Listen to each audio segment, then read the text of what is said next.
तो ये किसी पार्टी या पॉलिटिक्स वाला मामला नहीं है, ये भारत की एकता और अखंडता के लिए आवश्यक है। जितने भी जो विरोधी दल है, जैसे कांग्रेस है, समाजवादी पार्टी है, इसके अलावा खासकर जो वामपंथी पॉलिटिकल पार्टियां हैं, कम्युनिस्ट पार्टियां हैं, जो भारत विरोधी गतिविधियों में इन्वॉल्व थे और वहां जो उग्रवादी और अलगाववादी संगठन थे उनको फंड दे रहे थे, संसद से लेकर सड़क तक इस पर भारी हंगामा शुरू हो गया। फंड आता था किसी और उद्देश्य से और उसको खर्च और कहीं कर दिया जाता था। अगर विदेश से फंड लेती है तो जितने भी लोग या जितने भी पदाधिकारी उससे जुड़े हुए हैं उन सबको अनिवार्य रूप से अपना आधार कार्ड उपलब्ध कराना होगा।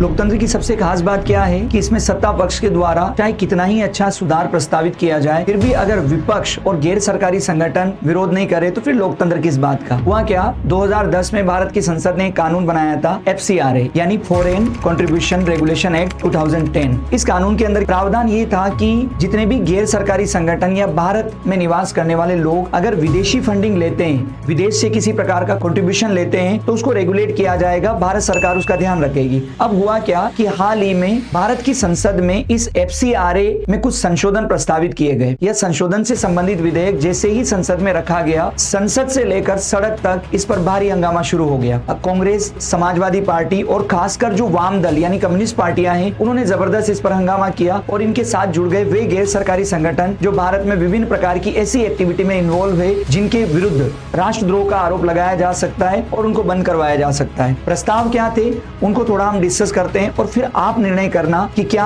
इन प्रस्तावों पर विरोध करना या हंगामा करना वाकई सही था, देश की एकता और अखंडता के लिए भी सही था या नैतिक रूप से भी सही था। तो 6 बड़े प्रस्ताव इसमें लाए गए। पहला जो प्रस्ताव है वह यह है कि अब कोई भी लोक सेवक जैसे सांसद, विधायक, सरकारी कर्मचारी विदेशी फंडिंग नहीं ले सकेगा। मतलब आप अगर किसी भी प्रकार की सरकारी सेवा में काम करते हैं, सांसद है, विधायक है या जनता के प्रतिनिधि के रूप में काम कर रहे हैं, तो आप किसी भी प्रकार की विदेशी फंडिंग नहीं ले सकते। अब इसमें गलत क्या है? निश्चित रूप से कई लोगों के ऊपर इस प्रकार के आरोप लगते हैं कि वो अपना प्रोपेगेंडा या अपने हित पूरे करने के लिए विभिन्न देशों, खासकर यूरोप और अमेरिका के जो देश है वहां से वो फंडिंग लेते हैं और उससे फिर अपना प्रोपेगेंडा स्टार्ट करते हैं, उसको भारत के विरुद्ध गतिविधियों में लगाते हैं। दूसरा, जिस एनजीओ को विदेशी फंडिंग मिला है वह उस फंड को किसी दूसरे एनजीओ को ट्रांसफर नहीं कर सकेगा। कुछ एनजीओ जो बड़े एनजीओ थे वो विदेश से फंड लेते थे और फिर उस फंड को छोटे छोटे एनजीओ के साथ बांट देते थे।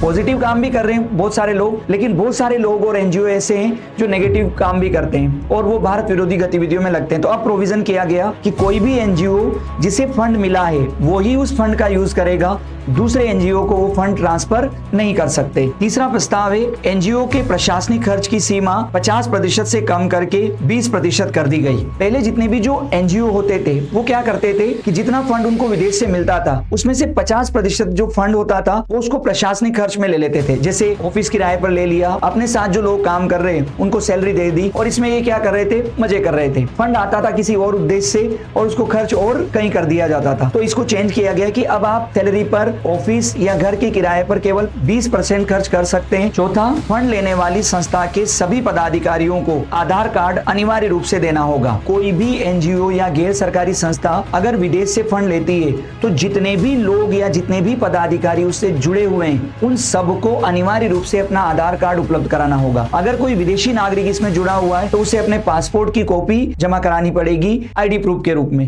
अब इसका भी भारी विरोध हुआ और विरोध करने वाले लोग एक अद्भुत तर्क ये दे रहे हैं कि इससे निजता के अधिकार यानी राइट टू जो प्राइवेसी है उसका हनन होगा। सिम कार्ड लेने के लिए भी आधार कार्ड देना होता है। कोई छोटा से छोटा काम करवाना होता है, एक रेंट एग्रीमेंट बनाना होता है तो भी आपको एक डॉक्यूमेंट देना पड़ता है। और आप विदेश से भारी भरकम पैसा ले रहे हैं, फंड ले रहे हैं और बदले में आपसे कहा गया कि आपको आधार कार्ड देना होगा तो आप नाचने लगे। पांचवा, विदेशी फंड लेने के लिए एनजीओ को दिल्ली की SBI ब्रांच में खाता खुलवाना होगा। पहले क्या होता था कि जितने भी जो एनजीओ थे वो अपने अपने हिसाब से बैंक होती थी उसमें खाता खुलवा लेते थे और फंड ट्रांसफर करवा लेते थे।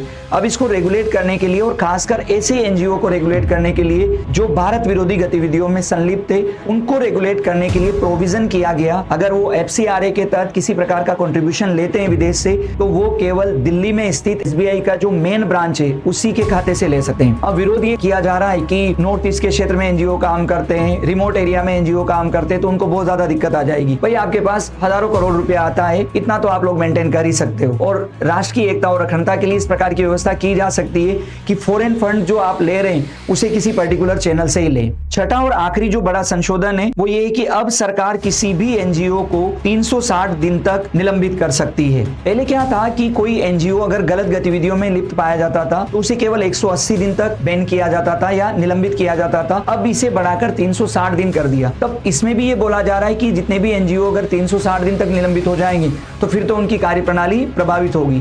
तो सबसे खास बात यह है कि सब एनजीओ को निलंबित नहीं किया जा रहा है, केवल उन एनजीओ को निलंबित करने की बात हो रही है जो राष्ट्र विरोधी गतिविधियों में लिप्त पाए जाते हैं, ना कि सभी एनजीओ इसमें बंद कर दिए जाएंगे या निलंबित कर दिए जाएंगे।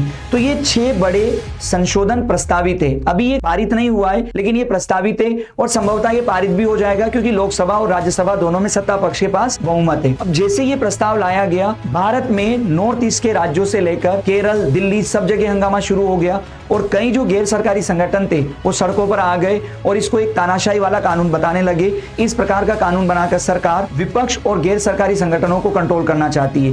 सबसे खास बात, कहीं वीडियो ऐसे आए पिछले 3-4 दिनों में जिसमें वे लोग जो धर्मांतरण करवा रहे थे, खासकर नॉर्थ ईस्ट के क्षेत्र में, दक्षिण भारत में, खुद धर्माधिकारियों ने आकर बोला है कि अगर इस प्रकार का कानून पारित हो जाता है तो जो कन्वर्जन के लिए जो पैसा हम लोगों को मिल रहा है वो नहीं मिल पाएगा और कन्वर्जन यानी धर्मांतरण करने का कार्य जो हम कर पा रहे हैं वो उतनी तेज गति से नहीं कर पाएंगे। आप खुद इस पर सोचिए कि जो लोग खुलकर इसका विरोध कर रहे हैं और बोल रहे कि हम धर्मांतरण नहीं करवा पाएंगे तो किस लेवल पर जाकर काम करते होंगे। इतना ही नहीं, अभी नॉर्थ ईस्ट में कुछ ऐसे एनजीओ को पकड़ा गया जो भारत विरोधी गतिविधियों में इन्वॉल्व थे और वहां जो उग्रवादी और अलगाववादी संगठन थे उनको फंड दे रहे थे, उनको मोटिवेट कर रहे थे कि वे इस प्रकार की गतिविधियां आगे बढ़ाए जिससे नॉर्थ ईस्ट के क्षेत्र में एक अस्थिरता आए, लोगों के मन में सरकार के प्रति अविश्वास उत्पन्न हो। यहाँ तक कि मणिपुर में जो इतना बड़ा हंगामा हुआ उसमें भी ये पाया गया कि यूरोप और अमेरिका के कई एनजीओ इसमें लिप्त थे जो इस प्रकार के कार्य करवा रहे थे। तो निश्चित रूप से अगर ये संशोधन किया जाता है तो ये किसी पार्टी या पॉलिटिक्स वाला मामला नहीं है, ये भारत की एकता और अखंडता के लिए आवश्यक है। लेकिन भारत में जितने भी जो विरोधी दल है, जैसे कांग्रेस है, समाजवादी पार्टी है, इसके अलावा खासकर जो वामपंथी पॉलिटिकल पार्टियां हैं, कम्युनिस्ट पार्टियां हैं और बड़े जो गैर सरकारी संगठन है वो इसका भारी भरकम विरोध कर रहे हैं। तो तय आपको करना है, क्या इन 6 संशोधन से वाकई तानाशाही जैसी चीज आ रही है या फिर भारत की एकता और अखंडता सुनिश्चित हो रही है, ये तय करने का काम अब आपका है। धन्यवाद।